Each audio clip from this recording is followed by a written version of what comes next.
Welcome to the All Things Internal Audit podcast. This episode explores the new era of sustainability regulation with Mandi McReynolds, VP of Global ESG and Chief Sustainability Officer for Workiva. Welcome to the All Things Internal Audit podcast. I'm Robert Perez. So Mandy, thanks so much for joining me today to discuss the evolving regulatory landscape for sustainability. Yes, so delighted to be with you and your global audience today. Excellent. So before we dive in, I did want to share for our listeners a little information about you and your extensive experience with ESG and sustainability issues. Mandi McReynolds is an award-winning author with nearly 2 decades of experience leading ESG teams across 4 different industries. As the Vice President of Global ESG and Chief Sustainability Officer at Workiva, Mandy helps executives around the world drive business value and societal impact through transparency, accountability, and innovation. Mandy also co-hosts her own weekly podcast, ESG Talk, featuring candid conversations with business leaders exploring the intersection of sustainability, finance, and GRC. So with that, let's get started. Certainly, new regulations relating to climate disclosures and other sustainability-related issues are being enacted globally, from EU's CSRD directive to the SEC's new climate disclosure rules and new regulations in Canada, Japan, New Zealand, Singapore, the UK. I'd like to get a sense from you, Mandy, on whether you think organizations are generally ready for this new wave of sustainability regulation at this point.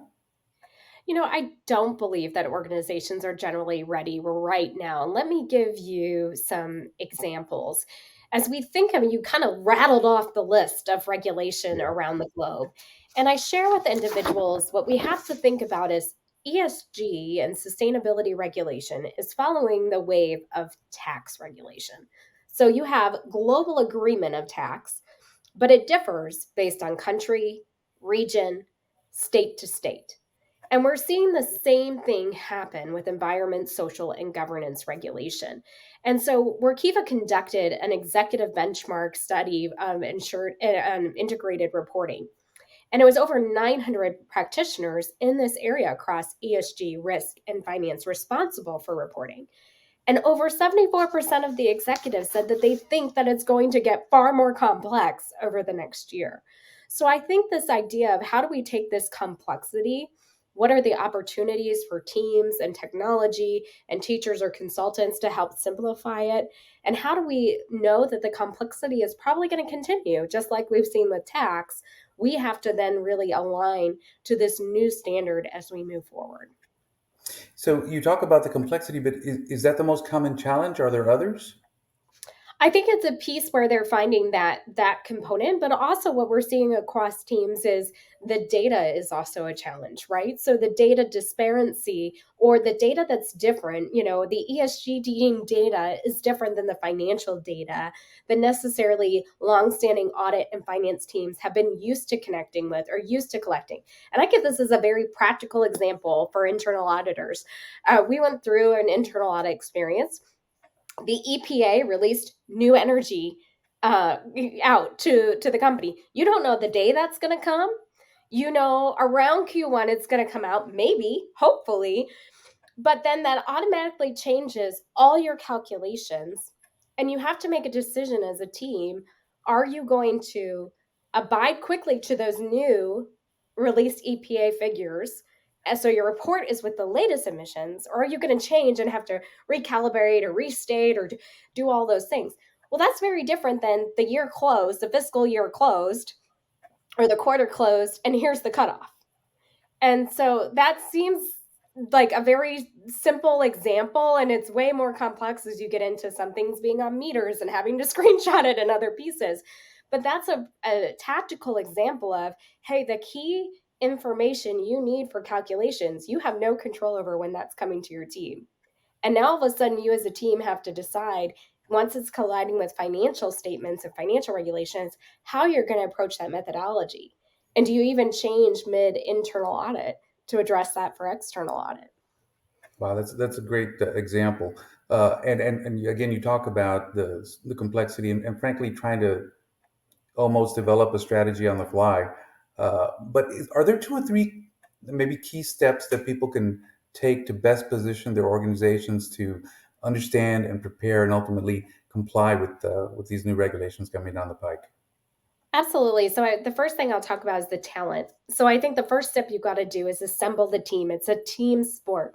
The companies who are most ready for this regulation wave, who are most ready for compliance, who are most ready for internal and external audit and assurance, are those who have really brought together their finance team, their risk team, and their ESG team.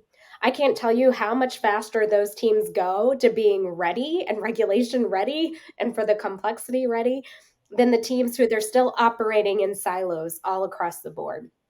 Finally, companies have to think about the teachers and the technology. So those are two other T's for you to take away for those listening in today. When it comes to teachers, you may have to pull in your audit firm or a consultant to really help guide you through a gap analysis or an understanding of what you're going to need to move forward to be regulation ready. In the exact same survey for the executive benchmark, we found that 83% of executives believe that generative AI is going to really help them comply with regulation. Previously, Workiva did a practitioner survey for ESG reporting, and I always tell people, we only go out and survey people that you're actually in the job. Like you are in the job 50% or more of your time working on ESG reporting. And what we found is the majority of them believe that they're going to need technology and innovation to help them unlock their performance goals and long-term strategy.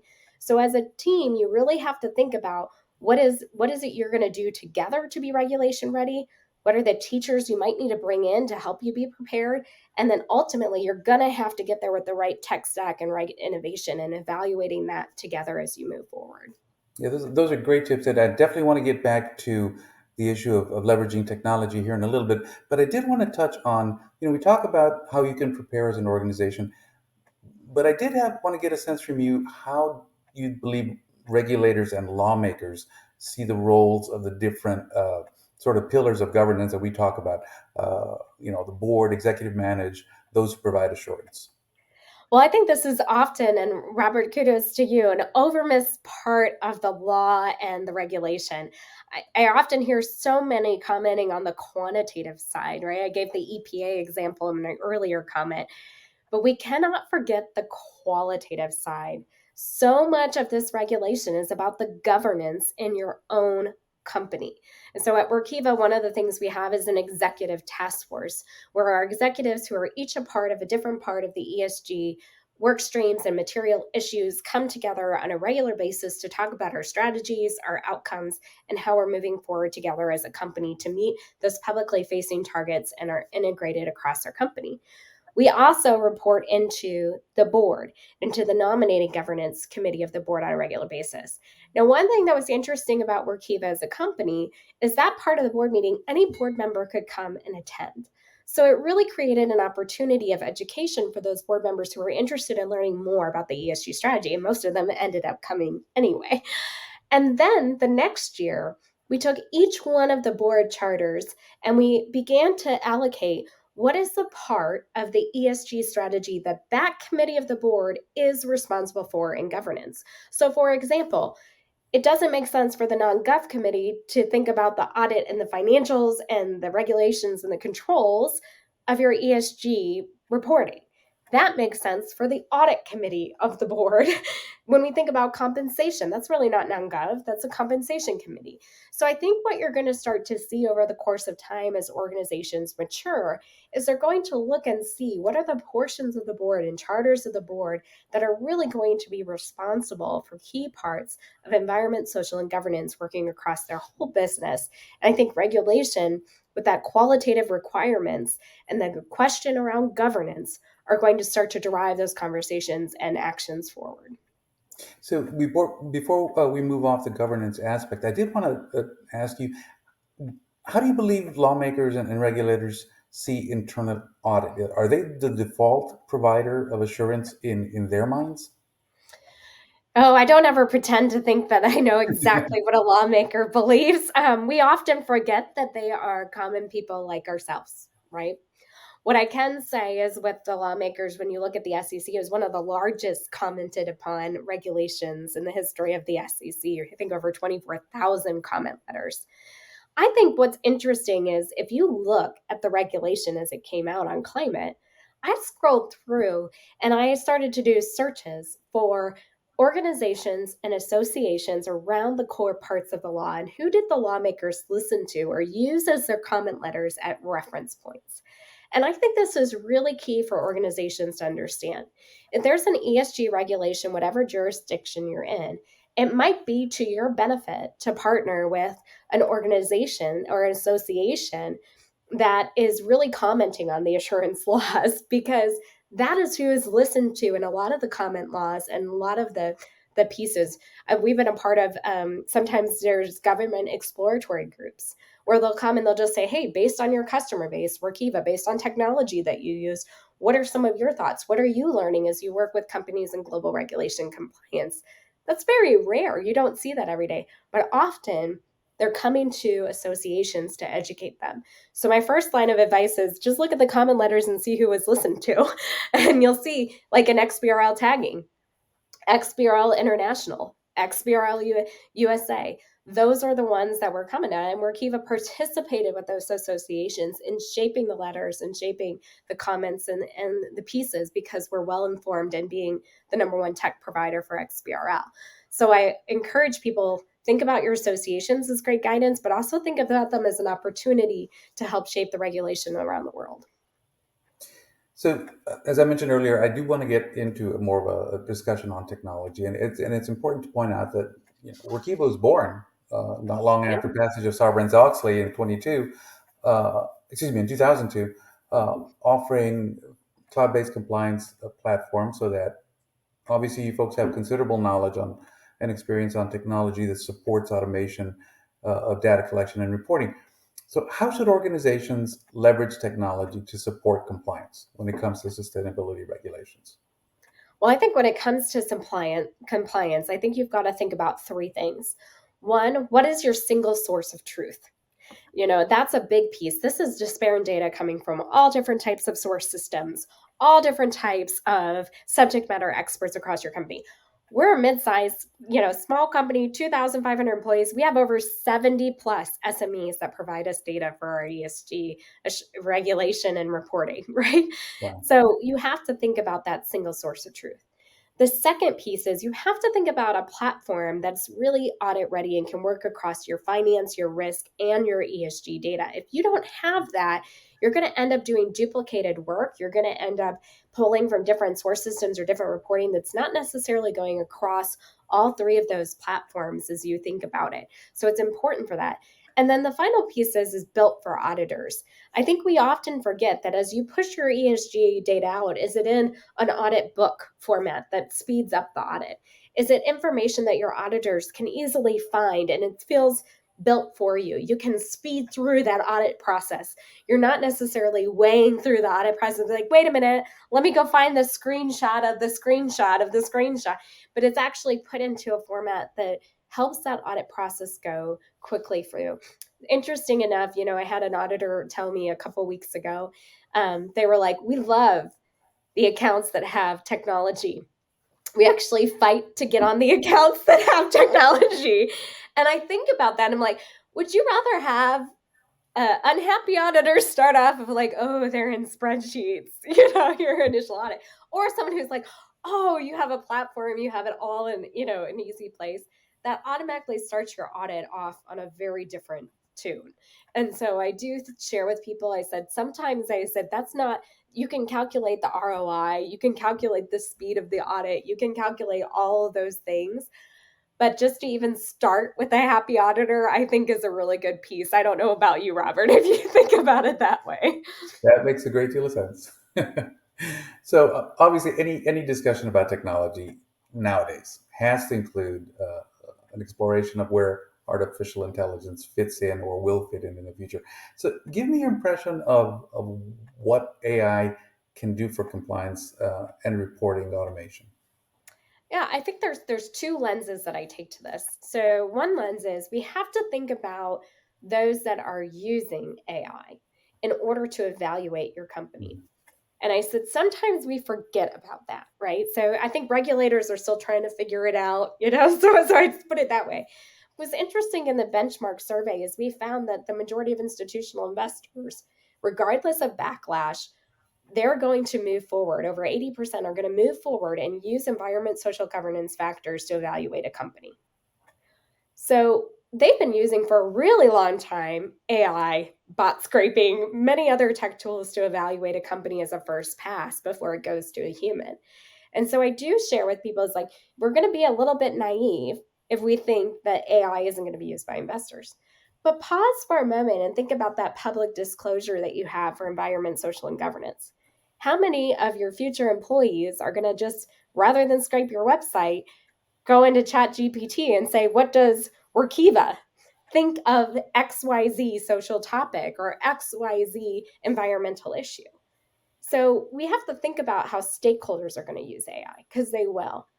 Then as we look at the other lenses, how do we use AI to simplify this complex work? So we know that executives believe that it's going to be helpful. Our team is a beta tester. So we do environment, social, and governance for our company, but we also beta test a lot of the product and the features and functions that are released out into the market. And we got to be the first testers of AI. And I was so excited. I took our audited report and I was like, okay, let's scrape this. Let's see what this is. And so we scraped it really quick. And then we plugged it in and we said, change this to conversational language. Change this, shorten it to be X number of words. Do this. And then it all of a sudden spit out what we could then turn into an article for our employee base based on an already audited, already assured report. This year we're scraping it. It was like last year's, transition plan that's a part of government compliance synthesized, and it synthesized it for us. And so it was, yes, checked by humans, right? Still checked by humans, but that's just one small example of a way work can just speed up for us that we can begin to deliver. You can also ask the AI things like, help me write a climate transition plan in alignment with ISSB standards, or informing that piece where it's taken from trusted sources of data and you're able to pull it in and begin to draft some things, because sometimes a draft can help the team get going and move a little bit faster. So I think AI is going to be a function that helps us take some of this work that tends to be a grind or a day-to-day, or it could take teams a day, 2 days, 3 days to get some of the writing of reporting done. And it's going to speed it up so that we can then begin to focus more on performance, more on some of the other value generation work that the team needs to do. I did want to bring it back full circle because we talked about data and understanding the data that you have and having the different aspects of the organization work together. How critical is that in relation to this same discussion we're having with AI? You folks obviously have a strong governance base and are pretty comfortable being able to apply AI. Not every organization may be in that position. So as we think about the data, I think that's the part where you look at it and you start to say, what, this disparate source of data, and I'll even say as regulation comes, right? As we prepare for CSRD, we have some companies who were very strong environment, social governance reporters under voluntary standards for years, some of them decades. And as they optimize for this global regulation like a CSRD, they are going from 1,000 plus data points to 3,000 data points. Workiva is under the same piece. And what I would say is that's where, you have to really dig in deep. You've got to look at the different sources of information that you're going to get this data in. You might pull it in from your different, through API linking, through different systems like Workday or your workplace components, to looking at EH&S software, depending what kind of industry you're in.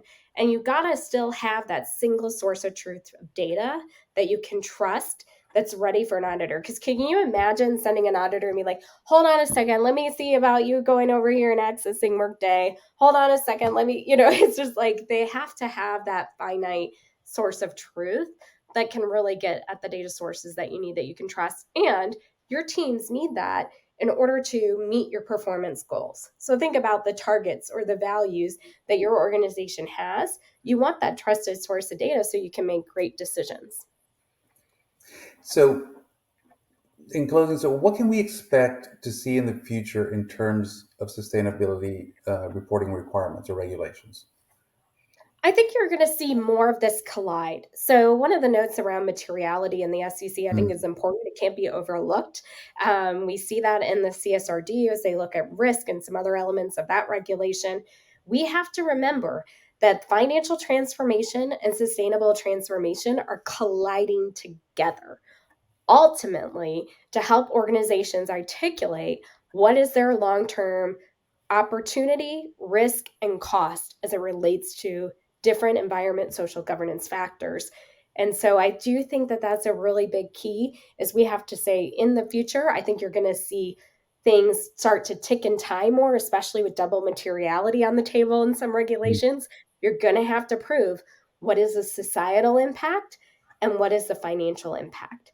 And companies who are along that aggressive journey and that aggressive timeline for that regulation will tell you it's a really informative, thoughtful, deep dive conversation on how do you uphold the performance for both and what does that going to look like as we turn a corner. I think compliance is going to be a huge focus for the next 2 years for organizations. But once you're through this first wave of compliance, we're going to turn a corner really quick where you're going to face long-term impact goals of like 2030. The UN SDGs are 15% on track, 15% on track. So when we stop and think about that, once the world kind of settles into compliance a little bit more, and we saw this with Sarbanes-Oxley, right? You've been through it, Robert, you know. It's kind of like this 2 or 3 year hubbub, and then people start to funnel into that regular cadence. I think that we're going to turn this corner and people are going to say, well, what's the impact? What's the impact to your business and what's the impact to society? So I would encourage teams to not lose sight of understanding your data that leads to impact and performance in those 2 areas. So, just any closing thoughts or advice, particularly from an internal audit perspective? Well, I think you are a welcomed friend to the table. That's what I would first say. If you're not at the table, pull up a seat to the table. It is a team sport. Those that really have brought together their internal audit team, their finance team, and their ESG team really are ready for regulation and really can tackle these challenges together to ultimately get to that performance that we just talked about. And so my advice to our auditors is like really come in with a welcoming spirit. One thing that I joked about our last internal auditors, I was like, she's tequila and I'm whiskey, you know, like we would have a joke with one another just about our differences. But what we both came to the table with was an open heart to work together. And we were very curious to ask one another tons of questions. And so my advice for internal auditors is this may be new for the sustainability team. It might be new for you. Make sure it's an open heart and a really open space that people can ask one another questions and constantly learn from one another.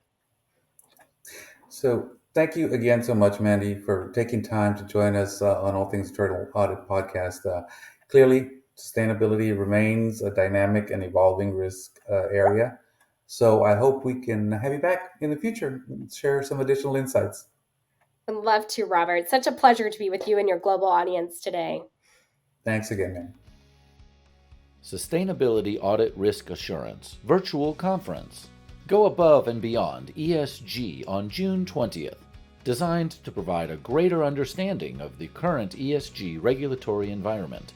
Participants will learn ways to impact future strategies, gain innovative techniques to assess controls, and identify emerging risks. Learn more at the iia.org/SARA.